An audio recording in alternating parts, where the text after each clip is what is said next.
오늘 말씀 전하겠습니다. 이 땅에서 육신을 가지고 살다 보면 자신의 힘으로 감당하기 힘든 일을 만날 때가 있습니다. 그때마다 이런저런 노력과 열심을 다하지만 그럴수록 더 깊은 고통과 또 아픔에 빠져 들어갈 때가 있습니다. 오늘 12해 동안 혈류증 앓던 여인이 그러했습니다. 그녀는 몸과 마음이 다 망가진 상태에 있었습니다. 오늘 그 여인의 내면적인 믿음이 밖으로 표현되었을 때 얼마나 놀라운 일이 일어나는지 살펴보겠습니다. 오늘 이야기는 사실 어떤 큰 이야기 사이에 찡겨 있는 이야기입니다. 여러분들이 잘 아는 회당장 야이로의 딸을 예수님께서 고쳐주시는 사건 사이에 그냥 찡겨져 들어가 있는 그런 이야기입니다. 그러니까 왠지 이렇게 부록처럼 그 안에 들어가 있는 그냥 버려도 될 것 같은 사실 그런 이야기. 근데 사실 이게 의도적으로 이렇게 배치를 해놓은 거예요. 이 여인이 마치 이 이야기처럼 어떤 큰 사건 사이에 찡겨져 있어서 볼품없는 보잘것없는 그런 여인이지만 하지만 예수님께서는 그 여인을 결코 가볍게 여기지 않으셨다는 거예요. 오히려 더 중요하게 생각하시고 더 가까이 하셨다라는 것을 강조하고 있는 것입니다. 예수님 많은 병자와 약자들 또 가난한 사람들을 불쌍히 여기고 긍휼히 여겨주셨습니다. 늘 우선적으로 이들을 고쳐주시고 위로해 주셨습니다. 예수님께서 병든 자와 귀신 들린 자를 깨끗하게 고치실 때마다 그 일이 입에서 입으로 널리 퍼져 예수님이 가시는 곳곳마다 이 소식을 듣고 많은 사람들이 몰려들었습니다. 그 가운데 12년 동안 혈류증으로 이 고통당하는 여인도 예수님께 나와왔으나 사람들이 이게 부정한 병으로 여기기 때문에 감히 자기 병을 고쳐달라고 예수님께 직접 요청할 수 없는 그런 처지였습니다. 이 혈루병은 이 몸에서 계속해서 피가 멈추지 않고 흐르는 병입니다. 피가 멈추지 않는 병입니다. 율법에는 몸에 피가 흐르는 동안은 부정한 것으로 간주합니다. 율법적으로 그녀는 매일같이 계속해서 부정한 상태이기 때문에 사람들이 많은 곳에 나와서는 절대 안 됩니다.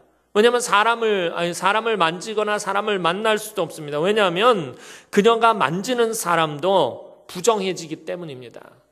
이 부정한 사람이 만진 것과 그 만진 사람, 접촉한 사람은 그날 하루 종일 부정합니다. 그래서 그 사람도 다른 사람을 만날 수가 없고요. 특별히 그 사람은 거룩한 곳에 나아갈 수 없어요. 부정한 사람은 성전에 나아갈 수가 없습니다. 제사에 참석할 수가 없어요. 예배에 참석할 수 없는 그런 상태가 되는 것입니다.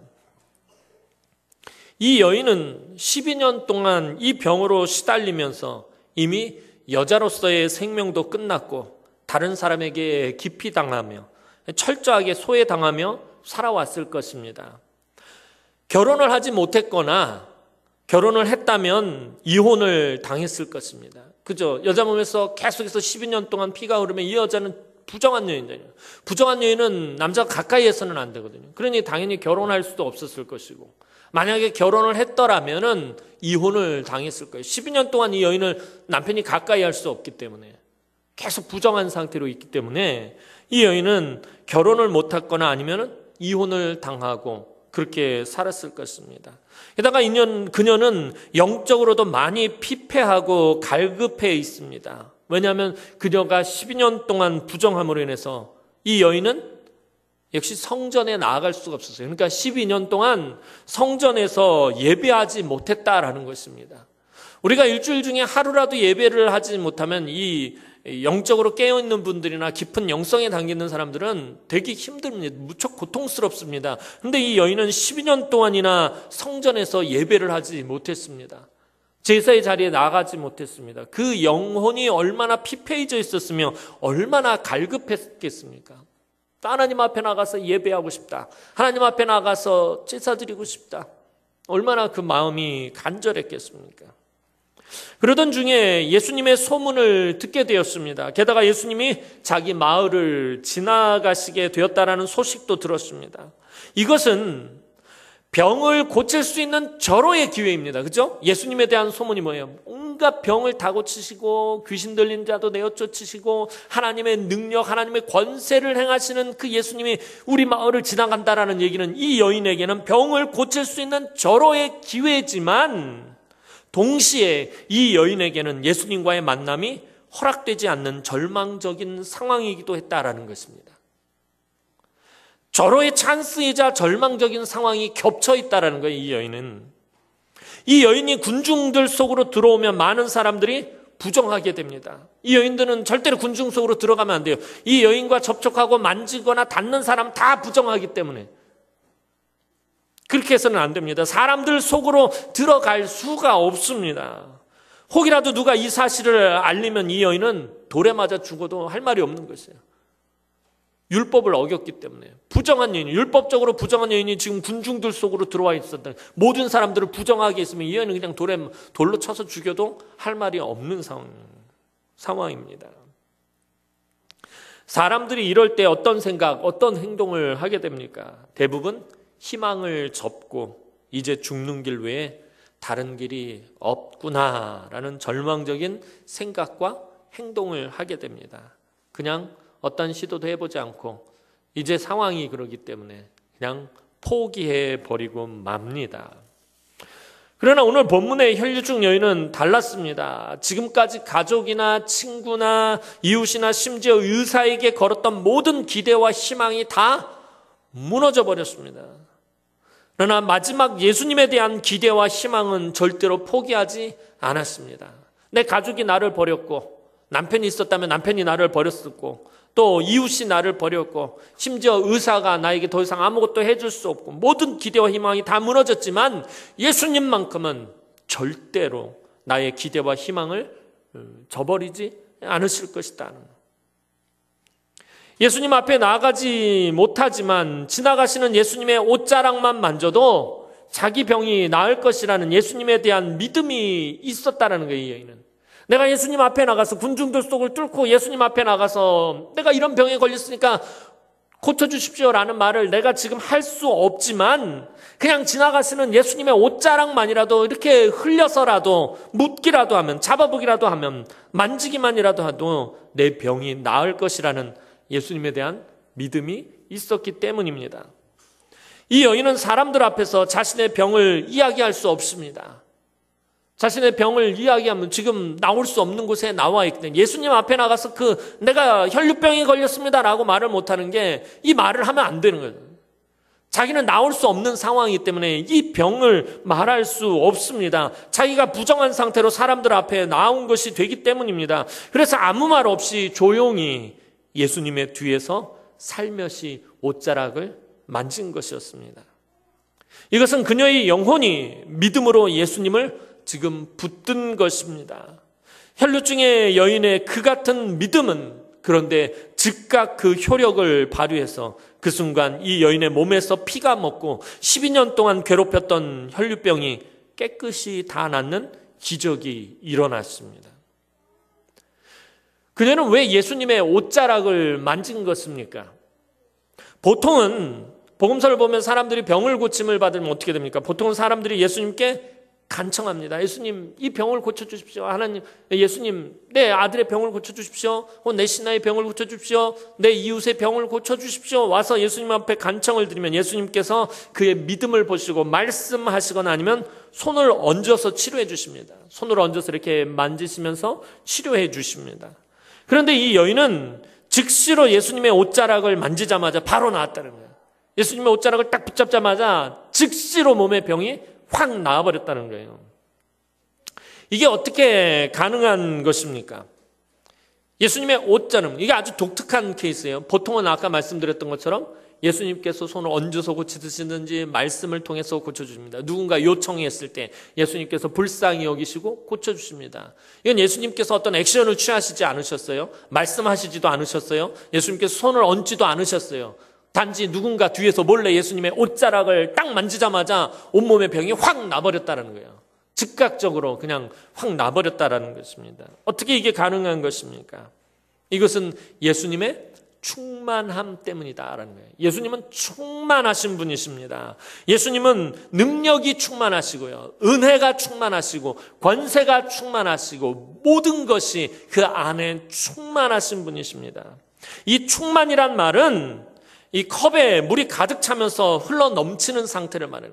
컵에 물을 쫄쫄쫄쫄 따르다 보면 이렇게 가득 차다가 위쪽으로 물이 이렇게 차다가 갑자기 물이 확 넘쳐버리는 소리예요. 이것을 갖다가 충만하다라고 하는 거예요. 그러니까 컵에 물이 가득 찬 상태가 충만이 아니라 가득 차서 어떻게 되는 상태? 넘치는 상태. 막 그 컵에서 이 물이 막 흘러 넘치는, 막 콸콸콸콸 넘치는 그 상태를 갖다 충만이라고 하는 거예요. 컵에 딱 맞게 꽉 차는 게 충만이 아니라 넘쳐나는 상태가 충만이다라는 것입니다. 예수님에게는 모든 능력과 은혜가 흘러 넘칩니다. 은혜가 충만하시고요. 그러니까 은혜가 예수님 안에서 막 흘러 넘치고 있다는 거예요. 능력이 충만하시요. 예수님의 능력이 막 몸 밖으로 막 흘러 넘치고 있다라는 것입니다. 예수님 안에는 은혜와 능력이 가득 차 있습니다. 그래서 믿음으로 건드리기만 하면 예수님의 능력과 은혜가 내 안으로 흘러 넘친다는 거예요. 막 흘러 넘치고 있는 찻잔을 손을 대면 어떻게 돼요? 손에 물이 묻어요. 물잔에 막 물이 막 넘치고 있는 곳에다 손을 대면은 그 물이 넘쳐서 내 손에 묻게 된다라는 것입니다.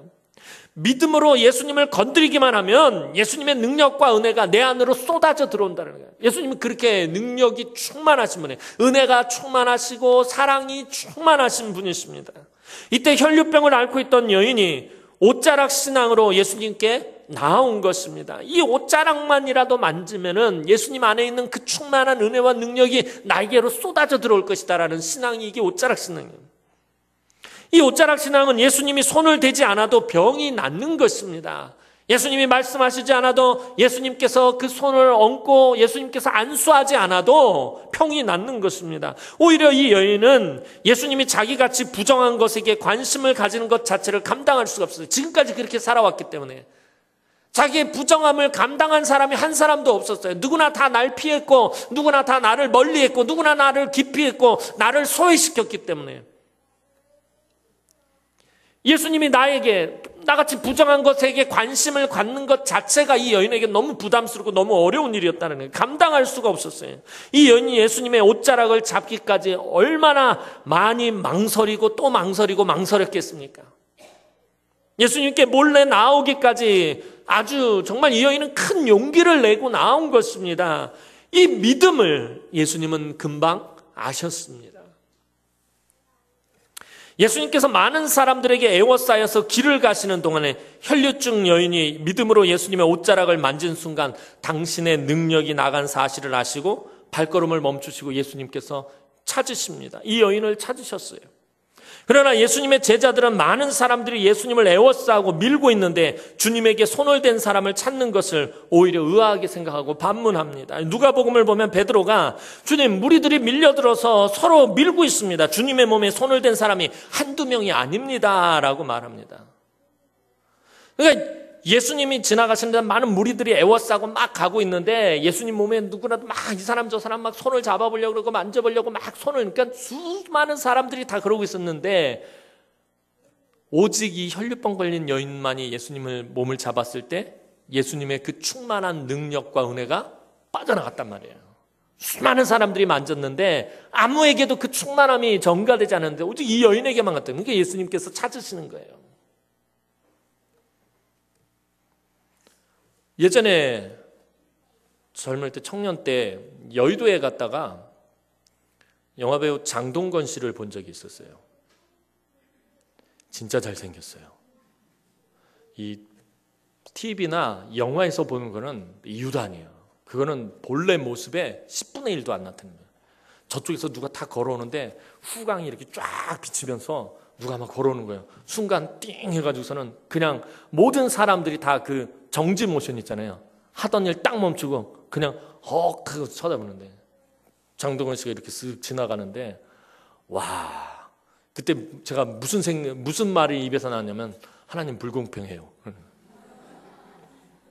진짜 잘생겼거든요. 와, 보는데 진짜 막 확 기가 죽을 정도로 잘생긴, 딱 지나가면서 이제 사람들이 정신이 들기 시작을 해요. 막 그러면서 막 팬들이 막 모여들기 시작을 하는데 서로 막 장동건 씨 좀 어떻게 좀 손이라도 잡아볼까 막 몰려드는 거예요. 막 진짜 막 벌떼같이 막 몰려들어서 막 그러는데 거기가 완전히 난리가 났어요. 막 서로 만지려고 그러는데 막 머리끄댕이 잡아서 뒤로 빼고 막 먹는데 막 어떤 사람은 이렇게 하다가 맞아가지고 막 눈탱이 밤탱이 되고 막 그냥 엉망이에요. 왜 그런가요? 서로 막 어떻게 해서든지 장동건 손이라도 한번 잡아보고 그 옷이라도 한번 만져볼까 싶어서 막 몰려든 거예요. 장동건이라는 그 배우조차도 그런데 예수님 당시에 그 수많은 능력, 엄청난 능력을 행하시는 예수님이 지나가신다고 그러면 그 예수님의 몸을 만져볼까 잡아볼까 얼마나 많은 무리들이 그곳으로 몰려들었겠어요. 제가 무슨 얘기를 드리려고 하냐면은 이 혈류병 걸린 여인이 가서 예수님의 옷자락 만지는 게 쉬운 일이 아니었을 거다라는 거예요. 그 무리들 틈에서 예수님 옷자락 만지기도 사실은 엄청나게 이게 어려운 일, 거의 불가능한 일이었을 거란 말이에요. 죽기 살기로 예수님 앞으로 간 거예요, 여인이. 그래서 예수님 근처까지 와가지고 간신히 옷자락 한번 잡은 거예요. 근데 수많은 사람들이 다 예수님의 몸을 만졌고 옷자락을 만졌고 심지어 손도 잡아보고 다 그랬는데 아무도 그 예수님의 그 충만한 은혜와 능력을 체험하지 못하고 한 사람만, 이 혈류병 걸린 여인만 예수님의 능력을 체험했다는 거죠. 제자들이 얼마나 어리석고 그 영성이 참 어리냐 하면은 이거를 지금 분별하지 못하는, 예수님은 깜짝 놀래가지고서는 수많은 사람들이 나에게 지금 와서 나를 터치했지만 아무도 나의 이 충만한 은혜를 누리지 못했는데, 받아가지 못했는데 한 사람만 그리고 누가 내 몸에 손을 댔느냐 하고 제자들에게 묻는데 제자들이 아니 이 많은 사람들이 지금 예수님 몸에 손을 댔는데 좀 뭔 말씀하시냐고 지금 그러고 있는 거예요. 베드로의 눈에, 이 제자들의 눈에는 예수님을 믿음으로 만진 사람과 믿음이 없이 만진 사람의 구분이 되지 않았다는 거예요. 예수님은 수많은 사람들 가운데 누가 믿음으로 자기의 몸을, 자신의 몸을, 자신의 옷자락을 잡았는지 예수님은 그걸 아셨다는 거예요.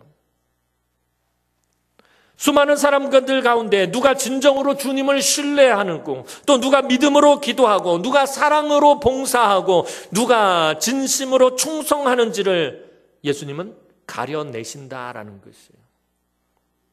사람들은 그것을 가려내지 못해요. 수많은 사람들이 예수님의 몸을 만졌듯이 수많은 사람들이 예배하고, 수많은 사람들이 헌신하고, 수많은 사람들이 봉사하고, 수많은 사람들이 섬기고, 수많은 사람들이 충성하지만 어떤 사람이 믿음으로 하고 사랑으로 하고 신실함으로 했는지 저와 여러분들은 구분을 하지 않지만 예수님은 가려낸다라는 거예요. 누가 믿음으로 헌신했느냐라고 예수님 물으시는 거예요. 이 가운데서 우리는 뭐냐? 아니 예수님 지금 여기 있는 사람들이 다 지금 헌신하고 있는데 지금 무슨 소리 하고 계시는? 다르지요. 예수님은 누가 믿음으로 헌신했는지, 누가 사랑으로 봉사했는지, 누가 진정한 마음으로 충성했는지, 누가 정직한 마음으로 하나님 앞에 나왔는지, 누가 갈급한 심령으로 예배하러 나왔는지 가려내신다라는 것입니다. 왜냐하면 주님은 외모를 보는 것이 아니라 중심을 보시는 분이시기 때문입니다. 그 자리에 수많은 사람들이 예수님의 옷자락을 만졌지만 예수님은 오직 한 여인의 중심만 보셨다라는 거예요. 이제 예수님은 가던 길을 멈추고 이 여인과 말씀을 나누셨습니다. 그런데 주님은 지금 사실 어디를 가시는 길이었습니까? 예수님은 회당장 야이로의 딸을 살리러 지금 바삐 가시던 길이었습니다. 아니 예수님과 함께한 사람들이 바삐 가고 사실은 예수님은 왠지 여유를 부리며 가고 있었습니다. 예수님을 모시러 왔던 사람들은 지금 회당장 야이로의 딸이 죽어갑니다. 빨리 가서 곧 주님 손을 얹어서 살려주십시오. 막 그러면서 막 가고, 오늘 본문 말씀 보면 예수님께서 뒤를 따라가시는데 왠지 모르게 급히 가시는 것이 아니라 여유를 부리시면서 어기적 가고 계시더라는 거예요. 예수님은 이 혈류증 앓는 여인을 고치시고 가신 가시려고 했다라는 거예요. 바삐 지금 그 야이로의 딸을 고치러 가신 그 중간에 이 여인을 이게 더 많이 지금 투자하고 계신다라는 것입니다. 그렇다면 한 가지 문제가 있습니다. 이 12해 동안 혈류병 걸린 여인의 치료가 회당장에 죽어가는 딸을 제칠 만큼 중요한 것이냐라는 거예요. 이 스토리 자체는 회당장 야이로의 사건에 찡겨 있는, 그저 살짝 그 사이에 들어가 있는 작은 스토리인데 어느 것이 더 중요하냐라는 문제예요. 이 문제에 부딪히면 우리는 이런 거예요. 야이로의 딸을 살리는 것이 중요하냐, 혈류병 걸린 여인을 먼저 고치는 것이 중요하냐, 우리는 그걸 따지게 됩니다. 예수님은 죽어가는 사람을 살리는 것보다 혈류병 걸린 이 여인을 만나서 대화를 나누기를 더 원하셨습니다. 뭔가 이상하잖아요. 뭔가 좀 불공평한 것 같고, 뭔가 예수님께서 중요한 것을 놓치고 있는 것 같고, 뭔가 급한 것을 내려놓으신 것 같은 그런 생각이 들잖아요. 우리는 뭐가 더 중요하냐를 지금 따지고 있잖아요. 죽어가는 회당장의 딸을 살리는 것이 중요합니까? 지금 12의 혈류병 걸린 이 여인을 고쳐주는 것이 중요합니까? 그런데 예수님은 죽어가는 딸을 살리는 것보다 혈류병 걸린 이 여인을 만나서 대화를 나누기를 더 원하셨다라는 것입니다. 왜 그런 것입니까? 예수님은 야이로의 딸을 치료하시는 것이 아니라 죽은 상태에서 다시 살리시기로 작정하신 것입니다. 야이로의 딸이 아직 죽지 않았는데 그 딸을 가서 치료하시는 것이 목적이 아니라 죽은 야이로의 딸을 살리시는 것이 이것이 예수님께서 작정하신 일이었다는 것입니다. 회당장에게 더 큰 은혜를 주시기로 하신 것입니다. 그래서 지금 시간을 지체하는 것을 그렇게 크게 신경 쓰지 않고 계시다는 거예요. 이쪽에 있는 사람들, 회당장의 입장에서 보면, 이 야이로의 쪽에 있는 사람들에서 보면 지금 답답한 거예요. 막 급해 죽겠는데 예수님은 천하태평이신 거예요. 그리고 무엇보다도 이 여인의 육신의 병보다 마음의 병이 더 컸다라는 것을 예수님은 그것이 신경 쓰이셨어요. 야이로의 딸은 죽으면 살리시기로 작정을 하신 것이고, 이 12의 혈류병 걸린 여인은 이 몸에 걸린 병보다 이 마음에 있는 상처가 더 크다라는 것을 예수님께서 놓치지 않으셨다는 거죠. 12년 동안 부정한 여인으로 상처받으며 살아왔습니다. 육신에 나음이 있다고 마음에 나음까지 있었던 것은 아닙니다. 지금 순간적으로 예수님의 옷을 만지면서 즉시로 병고침을 받았어요. 근데 병고침을 받았다고 해서 이 여인의 모든 문제가 다 해결됐느냐? 그렇지가 않다라는 것입니다. 이 여인의 마음의 병이 고쳐지지 않았다라는 거예요. 이 여인은 계속해서 스스로 사람들과 담을 쌓고 살아갈 것입니다. 왜냐하면 지금까지 그렇게 살아왔기 때문에 12년 동안 사람들과 단절돼서 살아왔기 때문에, 격리되고 소외되면서 살아왔기 때문에 병 고침을 받았지만 앞으로도 그렇게 살아갈 것입니다. 그래서 예수님은 지금 이 여인에게 무엇을 선포하신 거예요? 구원을 선포하신 것입니다. 딸아 안심하라, 내 믿음이 너를 구원하였다라고 선언을 하십니다. 이것은 완전히 병이 치료되었을 때 성전에서 제사장이 선언하는 것과 같은 말씀입니다. 이 선언이 있어야 병에 걸렸다 나은 사람이 정상적인 사회생활을 할 수 있게 됩니다. 율법의 정결법에 저촉되는 병에 걸렸다가 나은 사람들은 반드시 제사장에게 보이고 제사장이 병이 다 나았다는 것을 선언해야 제사에 참여할 수도 있고 사회생활도 할 수 있습니다. 병이 나았다고 무조건 제사에 참여하거나 사람들의 그 무리들 속으로 들어갈 수 있는 것이 아니에요. 제사장의 선언이 있어야지 비로소 그렇게 될 수가 있다라는 것입니다. 그런데 예수님이 지금 이 선언을 하신 것입니다. 우리의 대제사장 되시는 예수님께서 선언하신 것은 단순히 육체의 질병이 나았다고 선언하는 것이 아니라 죄 용서의 선언이십니다. 구원받았음에 대한 선언이었습니다. 12의 혈류증으로 시달린 이 여인은 사람들 앞에서 죄인 아닌 죄인으로 살아왔습니다. 병이 나았어도 정신적으로는 여전히 사람들과 소외되고 격리되고 단절되어서 사는 것이 훨씬 더 익숙했을 것입니다. 병이 나았다고 해서 사람들 속으로 들어간다는 게 이 여인에게는 쉬운 일이 아니었을 거라는 거예요. 12년 동안 단절된 삶을 살아왔기 때문에, 공동체 속에서 살지 못했기 때문에 병이 나았다고 공동체 속으로 들어가는 것이 쉬운 일은 아니었을 것이다 라는 것입니다.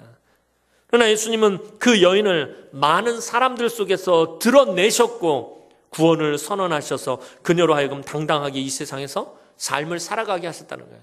내 몸에 손을 댄 사람이 누구냐라고 말씀하신 거예요. 그 여인을 드러내시겠다라는 거예요. 이 여인을 드러내면 이 여인은 드러내지 않기 위해서 와서 예수님의 옷자락을 잡았는데 예수님께서는 이 여인을 드러내셨어요. 많은 사람들 가운데서 드러내셨어요. 따라 안심하라. 내 믿음이 너를 구원하였다라고 말씀하시는 거예요.